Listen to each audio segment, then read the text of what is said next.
चलिए दोस्तों, आज की वीडियो में सीखेंगे how to practise discipline in our life.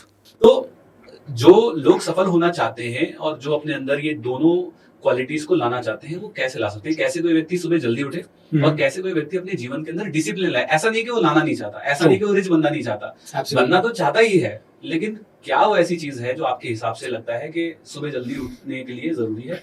देखिए, मुझे ऐसा लगता है कि या तो आप एकलव्य बन सकते हो या आप अर्जुन बन सकते हो, है ना। दोनों ही आप बन सकते हो। एकलव्य बनने वाले व्यक्ति बहुत कम है। मतलब उसके लिए जो एक्सट्रीम डेडिकेशन या extreme self awareness, extreme level of passion चाहिए, वो शायद सब में नहीं होता है। बट मुझे लगता है कि अर्जुन कई लोग बन सकते हैं। अर्जुन में भी एक्सट्रीम पैशन था, लेकिन अर्जुन का पैशन तब बाहर आया जब उसे कोई गुरु मिला। तो मैं कहूंगा कि लोगों को ये बुरा लगता है जब हम मोटिवेशनल स्पीकर्स या बिजनेस कोचेस बोलते हैं भाई गुरु बनाओ, गुरु बनाओ, गुरु बनाओ। लेकिन हम ये इसलिए बोलते हैं बिकॉज आप सफल भी नहीं हो सकते। आप चाहे कितना भी हार्ड वर्क कर लो, कितना भी सब कुछ कर लो, जब तक आपके पास एक टीचर नहीं है जो आपको गाइड ना करे, तब तक ये सारी चीजें आपके ब्लड में आने के लिए आपको बहुत मेहनत करनी पड़ेगी। लेकिन अब यहाँ पे कुछ शॉर्टकट बताता हूँ। कई लोग कहेंगे कि सर टीचर तो नहीं बनाएंगे, हम आपको पैसे तो बिल्कुल नहीं देंगे। ठीक है, मुझे पैसे मत दीजिए, न हिमांशु को दीजिए, न सोमांशु को दीजिए, बट एक काम कीजिए, ठीक है, अपनी स्ट्रैटेजी का पता लगाइए। जैसे मेरी स्ट्रैटेजी कोई भी चीज में रिजल्ट लाने की बहुत ही सिंपल है। दुनिया को अनाउंस कर दिया। तो जैसे मैं एक दिन स्टेज पे बैठा था, मैं दुनिया को कह रहा था जो चाहो तुम, जो डिसिप्लिन क्रिएट करना चाहो यूं क्रिएट कर सकते हो। बोले सर एग्जांपल दो। अब मैं चाय बहुत पीता था उस समय। मैंने कहा अभी इसी वक्त से मैं दुनिया में कभी भी, जिंदगी में कभी भी दूध वाली चाय और शक्कर वाली चाय नहीं लूंगा। अब पता चला कि आपने चाय मना किया। दूध वाली चाय, शक्कर वाली चाय या दूध वाली कॉफी, शक्कर वाली कॉफी मैं जिंदगी में मर जाऊंगा तो नहीं लूंगा। ये मेरे डायलॉग थे।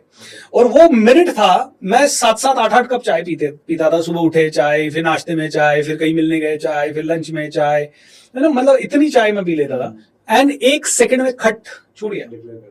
एक दिन मैंने मेरे बेटे को कहा कि बेटा तू कोल्ड ड्रिंक बहुत पी रहा है, ये क्यों? अभी हम घूमने गए तो उसने कोल्ड ड्रिंक, पापा कोल्ड ड्रिंक, पापा कोल्ड ड्रिंक 2-3 बार पी ली। तो मैंने कहा ये बहुत ही गलत हो रहा है। हाँ भाई, आप 6-7 दिन में एक बार पियो, समझ में आता है। आप एक दिन में 2 बार मांग रहे हो, 4 दिन में आपने चौथी पांचवी ले ली। मैंने कहा बेटा ये नहीं पियोगे। बोला पापा मैंने कहा सब होता है। मैंने कहा चल मैं इसी समय प्रण लेता हूँ कि शाम का खाना नहीं खाऊंगा इस ट्रिप के बाद। वो हमने ट्रिप खत्म की। उसके बाद से हमने वो ट्रिप खत्म की 13 अप्रैल को। 13 अप्रैल से आज तक मैंने रात को खाना नहीं खाया, चाहे मुझे भूखा सोना पड़ा हो।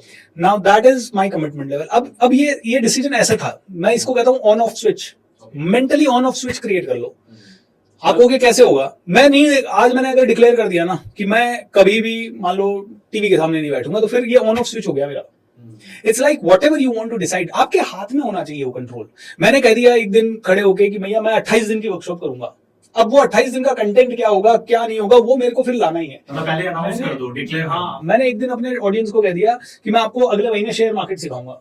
तो फिर वो दिन रात बैठ के मैं शेयर मार्केट की नॉलेज, मैंने जो शायद मुझे साल भर में नहीं होती, वो मैंने 15 दिन में ले लिया। क्या होता है ऐसा जब अनाउंस कर देते हैं? अनाउंस करने के बाद मुझे लगता है ये मेरी स्ट्रैटेजी है कि मैं तब स्विच ऑन हो जाता है मेरा। जैसे ही मैं अनाउंस करता हूँ उसके बाद मैं बड़ा अलर्ट हो जाता हूँ। ऐसा मुझे कि अगर ये नहीं हुआ कंप्लीट तो लोग क्या कहेंगे, मुझे फेलियर होना, मेरे को फेल होना पसंद नहीं है। तो ये मेरी स्ट्रैटेजी है। हो सकता है ये आपके लिए काम ना करे।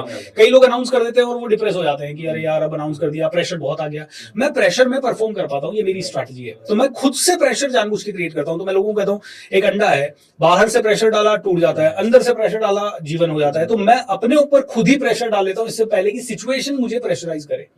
और इसके कारण जब भी टफ सिचुएशन होती है मैं कूल रहता हूँ। मतलब जिसकी वैल्यू के अंदर ऑनेस्टी है, जिसकी वैल्यू के अंदर अकाउंटेबिलिटी, क्रेडिबिलिटी, डिसिप्लिन है, मेरी वर्थ है, मेरी वैल्यू है, मुझे लगता है उसके लिए तो ये पावर ऑफ डिक्लेरेशन बहुत ही काम करेगा। लेकिन कोई व्यक्ति ऐसा है जिसके लिए वैल्यू में शायद है ही नहीं है, मतलब दे डोंट केयर अबाउट कि मेरी क्या ब्रांड वैल्यू है, मेरे को क्या फर्क पड़ता है, मैंने कह दिया ठीक है, लोग भूल जाएंगे, तो शायद उसकी फिर वहां पर उसके लिए काम नहीं करेगा। तो इसलिए ही आपने यहाँ पर बार बार जोर दिया कि किसकी स्ट्रैटेजी क्या है। My strategy. जैसे किसी की स्ट्रैटेजी हो सकती है कि भैया गर्लफ्रेंड बोल देगी तो करूंगा। किसी की स्ट्रैटेजी हो सकती है कि मम्मी पापा डांट देंगे तो करेंगे। किसी का हो सकता है स्ट्रैटेजी कि पैसों का लोड कहीं पे आ रहा है तो करेगा। जैसे तो मैं लोगों को एक और कहता हूँ, भैया पहले ही कमिट कर दो। चलो ठीक है, तुम्हारे पास ऑडियंस नहीं है, एक कोच को पैसा दे दो 5 लाख रुपए। अब तुम्हें या तो करना ही पड़ेगा, नहीं तो 5 लाख तुम्हारे वेस्ट हो गए। लेकिन लोग समझते नहीं है इन चीजों को। लोग सोचते नहीं यार स्ट्रैटेजी वगैरह कुछ नहीं होता, मेरे साथ तो ऐसे ही होना चाहिए, कोई मुझ पे दया करके मुझे फ्री में पढ़ाए, सब कुछ हो। दोस्तों इंटरनेट पे लाखों करोड़ों कंटेंट्स पड़े हैं, मतलब इतने अच्छे वीडियोस है, कौन सा आप देखोगे ये आपको पता ही नहीं चलेगा।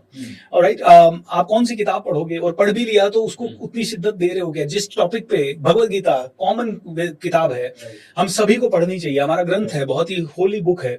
अब गीता जी को कितने लोगों ने पढ़ा है? पहली बात तो पढ़ा ही नहीं है, और पढ़ते भी हैं तो समझ में नहीं आता, क्योंकि कहते हैं कि गीता जी आपको समझ ही नहीं आएगी जब तक आपको एक प्रामाणिक गुरु उसे नहीं समझा रहा। अब मुझे भी 3 बार पढ़ी, समझ ही नहीं आई। एक दिन मैंने अपने सारे ऑडियंस को कह दिया, अगला महीना ना 18 दिन 18 अध्याय।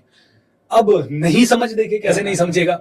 उसके बाद इंटरनेट से गुरुओं को खोजा, एक गुरु को पकड़ा, उसके बाद उनसे सीखा, कुछ और सीखा, कुछ खुद से पढ़ा, 3-4 अलग अलग गीता की प्रतियां लाई, और फिर उसके बाद हो गया 18 दिन के 18 अध्याय। एक बार लिए, फिर दूसरी बार फिर लिए, अब तीसरी बार और ले लूंगा, धीरे धीरे गीता जी मेरे को हो जाएगा अच्छा। अभी भी लेकिन श्लोक मैं नहीं बोल पाता, तो श्लोक इसलिए नहीं बोल पाता क्योंकि एक गुरु चाहिए मुझे जो मुझे वो श्लोक्स को याद करने का पैटर्न बता दे। तो ये भी एक पैटर्न है कि किसी गुरु को आपने पैसे दे दिए ना, किसी टीचर को, तो किसी का ये पैटर्न हो सकता है। तो अलग अलग पैटर्न आपको आइडेंटिफाई करना पड़ेगा, आपका पैटर्न क्या है। और अगर आपको आइडेंटिफाई नहीं करना है तो दूसरा और तरीका है मॉडलिंग। मॉडलिंग मतलब आप ऐसे इंसान को, आप तो एनएलपी सिखाते हैं, तो मॉडलिंग एनएलपी में सबसे पावरफुल एक्टिविटीज में से एक है कि भाई आपको जो इंसान सबसे पसंद है, जो आपका रोल मॉडल है, 1 या 2 या 3, उनकी स्ट्रेटजीज पकड़ो और एज इट इज अपनी लाइफ में कॉपी एंड पेस्ट कर दो। तो I think that can give you much better returns. Right, तो ये हो गया हमारा सुबह जल्दी उठने को लेकर। डिसिप्लिन को लेकर क्या आपका उसमें?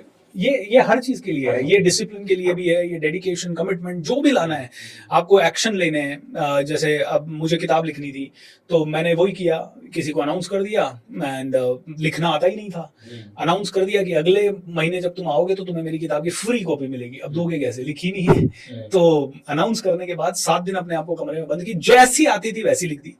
तो एक और चीज मुझे लगता है कि कई लोग परफेक्ट होना चाहते हैं पहली बार में, कि यार मैं तो मतलब पैसे में पहली बार में प्रॉफिट ही कमाऊं, और प्रॉफिट भी 1000-2000 नहीं होना चाहिए, मतलब 2 लाख 2-4 लाख तो होना ही चाहिए। अभी तो जॉब में हूं, मैं 30,000 कमा रहा हूं, लेकिन प्रॉफिट मेरा 2 लाख तो होना ही चाहिए। तो जो पहली बार से उनकी एक्सपेक्टेशन होती है वो उन्हें तोड़ देती है। मैं कहता हूँ बिना एक्सपेक्टेशन के करो ना, गेम समझ के करो ना। पहले दिन हम क्रिकेट के मैदान में जाते हैं, कोई हम थोड़ी एक्सपेक्ट करते हैं कि विराट की तरह छक्का मार लेंगे, या पहले दिन हम इस दुनिया में आते हैं तो थोड़ी हम किसी बड़े आदमी को देख के कि उसकी तरह भाग लेंगे। तो I think people should take it as a game and they need to trust the process.